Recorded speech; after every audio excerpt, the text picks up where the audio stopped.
Les caractères de Théophraste. Traduit du grec par Jean de la Bruyère. Discours sur Théophraste. Deuxième partie. Cicéron dans le 3e livre des Tusculanes dit que Théophraste mourant se plaignit de la nature, de ce qu'elle avait accordé aux cerfs et aux corneilles une vie si longue, et qui leur est si inutile, lorsqu'elle n'avait donné aux hommes qu'une vie très courte, bien qu'il leur importe si fort de vivre longtemps. Que si l'âge des hommes eût pu s'étendre à un plus grand nombre d'années, il serait arrivé que leur vie aurait été cultivée par une doctrine universelle, et qu'il n'y aurait eu dans le monde ni art ni science qui n'eût atteint sa perfection. Et saint Jérôme dans l'endroit déjà cité assure que Théophraste à l'âge de 107 ans, frappé de la maladie dont il mourut, regretta de sortir de la vie dans un temps où il ne faisait que commencer à être sage. Il avait coutume de dire qu'il ne faut pas aimer ses amis pour les éprouver, mais les éprouver pour les aimer. Que les amis doivent être communs entre les frères, comme tout est commun entre les amis. Que l'on devait plutôt se fier à un cheval sans frein, qu'à celui qui parle sans jugement. Que la plus forte dépense que l'on puisse faire, est celle du temps. Il dit un jour à un homme qui se taisait à table dans un festin. Si tu es un habile homme, tu as tort de ne pas parler. Mais s'il n'est pas ainsi, tu en sais beaucoup. Voilà quelques-unes de ces maximes. Mais si nous parlons de ces ouvrages, ils sont infinis, et nous n'apprenons pas que nul ancien ait plus écrit que Théophraste. Diogène Laërce fait l'énumération de plus de 200 traités différents, et sur toutes sortes de sujets qu'il a composés. La plus grande partie s'est perdue par le malheur des temps, et l'autre se réduit à 20 traités qui sont recueillis dans le volume de ses œuvres. L'on y voit 9 livres de l'histoire des plantes, 6 livres de leur cause. Il a écrit des vents, du feu, des pierres, du miel, des signes du beau temps, des signes de la pluie, des signes de la tempête, des odeurs, de la sueur, du vertige, de la lassitude, du relâchement des nerfs, de la défaillance, des poissons qui vivent hors de l'eau, des animaux qui changent de couleur, des animaux qui naissent subitement, des animaux sujets à l'envie, des caractères des mœurs. Voilà ce qui nous reste de ces écrits, entre lesquels ce dernier seul, dont on donne la traduction, peut répondre non seulement de la beauté de ce que l'on vient de déduire, mais encore du mérite d'un nombre infini d'autres qui ne sont point venus jusqu'à nous. Que si quelques-uns se refroidissaient pour cet ouvrage moral par les choses qu'il y voit, qui sont du temps auquel il a été écrit, et qui ne sont point selon leurs mœurs, que peuvent-ils faire de plus utile et de plus agréable pour eux, que de se défaire de cette prévention pour leurs coutumes et leurs manières, qui, sans autre discussion, non seulement les leur fait trouver les meilleures de toutes, mais leur fait presque décider que tout ce qui n'y est pas conforme est méprisable. Et qui les prive dans la lecture des livres des anciens, du plaisir et de l'instruction qu'ils en doivent attendre. Nous qui sommes si modernes, serons anciens dans quelques siècles. Alors l'histoire d'une autre fera goûter à la postérité la vénalité des charges, c'est-à-dire le pouvoir de protéger l'innocence, de punir le crime, et de faire justice à tout le monde, acheté à denier comptant comme une métairie, la splendeur des partisans, gens si méprisés chez les Hébreux et chez les Grecs.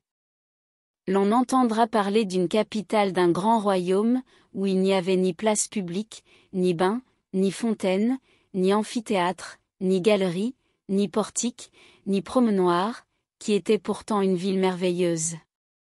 L'on dira que tout le cours de la vie s'y passait presque à sortir de sa maison, pour aller se renfermer dans celle d'un autre. Que d'honnêtes femmes qui n'étaient ni marchandes, ni hôtelières avaient leur maison ouverte à ceux qui payaient pour y entrer, que l'on avait à choisir du dé, des cartes, et de tous les jeux, que l'on mangeait dans ces maisons, et qu'elles étaient commodes à tout commerce. L'on saura que le peuple ne paraissait dans la ville que pour y passer avec précipitation, nul entretien, nulle familiarité. Que tout y était farouche et comme alarmé par le bruit des chars qu'il fallait éviter, et qui s'abandonnaient au milieu des rues, comme on fait dans une lice pour remporter le prix de la course. L'on apprendra sans étonnement qu'en pleine paix et dans une tranquillité publique, des citoyens entraient dans les temples, allaient voir des femmes, ou visitaient leurs amis avec des armes offensives, et qu'il n'y avait presque personne qui n'eût à son côté de quoi pouvoir d'un seul coup en tuer un autre. Ou si ceux qui viendront après nous, rebutés par des mœurs si étranges et si différentes des leurs, se dégoûtent par là de nos mémoires, de nos poésies, de notre comique et de nos satires, pouvons-nous ne les pas plaindre par avance de se priver eux-mêmes par cette fausse délicatesse de la lecture de si beaux ouvrages, si travaillés, si réguliers, et de la connaissance du plus beau règne dont jamais l'histoire ait été embellie? Ayons donc pour les livres des anciens cette même indulgence que nous espérons nous-mêmes de la postérité, persuadés que les hommes n'ont point d'usage ni de coutume qui soit de tous les siècles, qu'elles changent avec les temps, que nous sommes trop éloignés de celles qui ont passé, et trop proches de celles qui règnent encore, pour être dans la distance qu'il faut pour faire des unes et des autres un juste discernement. Alors ni ce que nous appelons la politesse de nos mœurs, ni la bienséance de nos coutumes, ni notre faste, ni notre magnificence ne nous préviendront pas davantage contre la vie simple des Athéniens, que contre celle des premiers hommes, grands par eux-mêmes, et indépendamment de 1000 choses extérieures qui ont été depuis inventées pour suppléer peut-être à cette véritable grandeur qui n'est plus. La nature se montrait en eux dans toute sa pureté et sa dignité, et n'était point encore souillée par la vanité, par le luxe, et par la sotte ambition. Un homme n'était honoré sur la terre qu'à cause de sa force ou de sa vertu. Il n'était point riche par des charges ou des pensions, mais par son champ, par ses troupeaux, par ses enfants et ses serviteurs, sa nourriture était saine et naturelle, les fruits de la terre, le lait de ses animaux et de ses brebis, ses vêtements simples et uniformes, leur laine, leur toison, ses plaisirs innocents, une grande récolte, le mariage de ses enfants, l'union avec ses voisins, la paix dans sa famille. Rien n'est plus opposé à nos mœurs que toutes ces choses. Mais l'éloignement des temps nous les fait goûter, ainsi que la distance des lieux nous fait recevoir tout ce que les diverses relations ou les livres de voyage nous apprennent des pays lointains et des nations étrangères.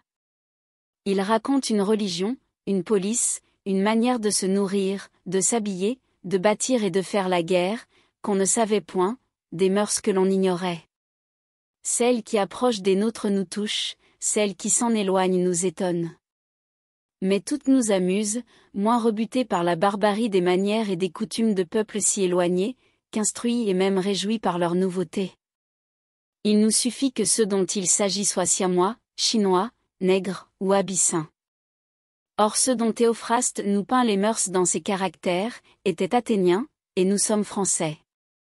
Et si nous joignons à la diversité des lieux et du climat, le long intervalle des temps, et que nous considérions que ce livre a pu être écrit la dernière année de la 115e Olympiade, 314 ans avant l'ère chrétienne, et qu'ainsi il y a 2000 ans accompli que vivait ce peuple d'Athènes dont il fait la peinture, nous admirerons de nous y reconnaître nous-mêmes, nos amis, nos ennemis, ceux avec qui nous vivons, et que cette ressemblance avec des hommes séparés par tant de siècles soit si entière. En effet, les hommes n'ont point changé selon le cœur et selon les passions. Ils sont encore tels qu'ils étaient alors, et qu'ils sont marqués dans Théophraste. Vains, dissimulés, flatteurs, intéressés, effrontés, importuns, défiants, médisants, querelleux, superstitieux. Merci d'avoir écouté cette vidéo. Si cette vidéo vous a plu, vous pouvez vous abonner gratuitement à la chaîne Coin Livre Audio. N'oubliez pas de liker avec le pouce vers le haut. Vous pouvez aussi me laisser un commentaire. À bientôt.